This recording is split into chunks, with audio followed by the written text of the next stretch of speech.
नमस्कार दोस्तों। आज हम साहित्य के एक ऐसे स्तंभ के बारे में चर्चा करेंगे जो कालजयी है। उन्होंने अनेकों कहानियाँ लिखी, उपन्यास लिखे, समालोचक के रूप में रहे, आलोचक के रूप में रहे, निबंधकार रहे और न जाने कितनी विधाएँ उनके अंतर्मन में समाई हुई थी। ऐसे कालजयी उपन्यासकार मुंशी प्रेमचंद हमारे साहित्य के एमए के विद्यार्थियों के लिए एक पेपर उसके अंदर आता है, 5वां पेपर, जो किसी एक विधा को लेनी होती है।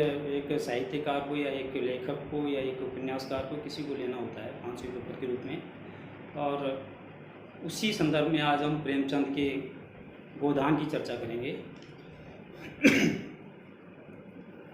गोदान एक कालजयी उपन्यास है। लेखक ने उस जीवन को जिया, उस कलाकार को जिया, उस किसान को जिया जिसके बारे में उन्होंने चर्चाएं की।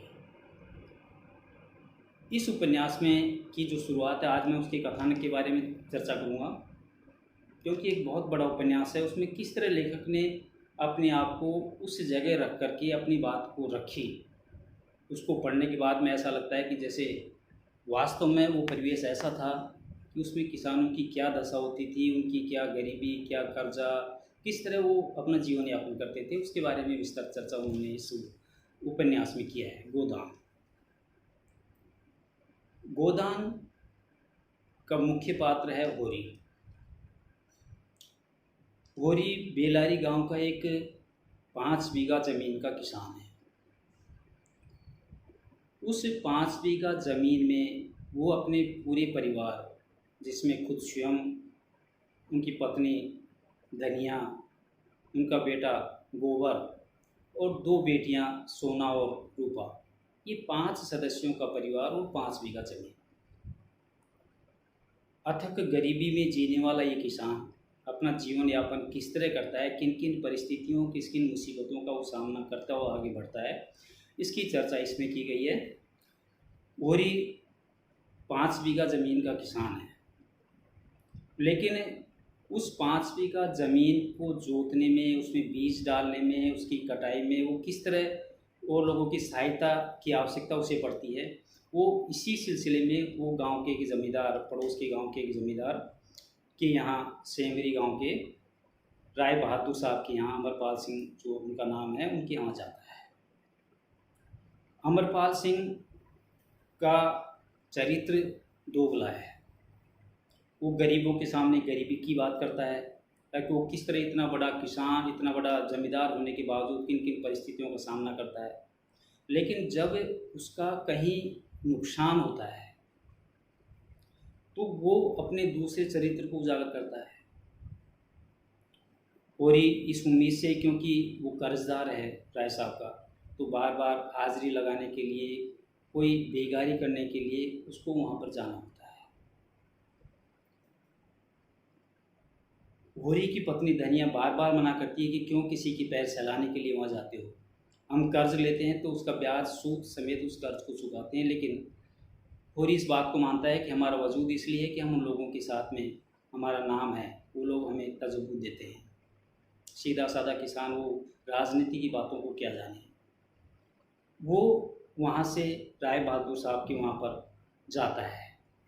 रास्ते में जाता जाता वो सोचता है कि क्यों नहीं एक गाय मैं खरीद लूँ, ताकि बच्चों के जीवन यापन के लिए या उनके दूध के लिए कुछ व्यवस्था हो सके। वो सोचता हुआ रास्ते में राय बहादुर के यहाँ, राय साहब के यहाँ वो चलता रहता है।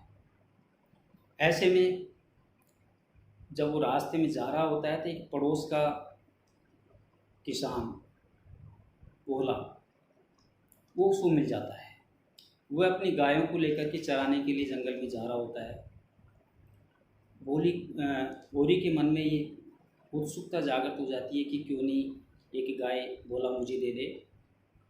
वो एक युक्ति सोचता है, क्योंकि भोला विदुर है, उसकी पत्नी मर जाती है।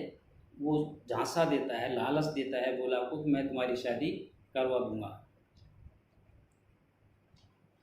भोला इस बात पर विश्वास कर लेता है, उसे लगता है कि होरी शादी करवा सकता है। तो प्रसन्न हो जाता है और वो होरी से कहता है कि तुम एक गाय मेरे यहाँ से एक गाय तुम ले जाओ। होरी सोचता है कि इस समय ले जाना ठीक नहीं है, मैं बाद में आकर के ले जाऊँगा। वो ये सोचता सोचता वहाँ से चला जाता है राय साहब के वहाँ। राय साहब के वहाँ बैठ कर के राय साहब की बातें सुनता है, अपनी बातों को कहता है। उन सब बातों को करने के बाद में वो वापस लौट करके अपने गांव बेलायत लौट आता है। जैसे ही वो अपने गांव लौट करके आता है, धनिया उनसे झगड़ती है, लड़ती है कि तुम बार बार क्यों जाते हो वहाँ पर। गोबर उनका पुत्र वो भी लड़ता है, लेकिन वो चुपचाप सारी बातों को सहन कर लेता है। कुछ समय बाद, क्योंकि जब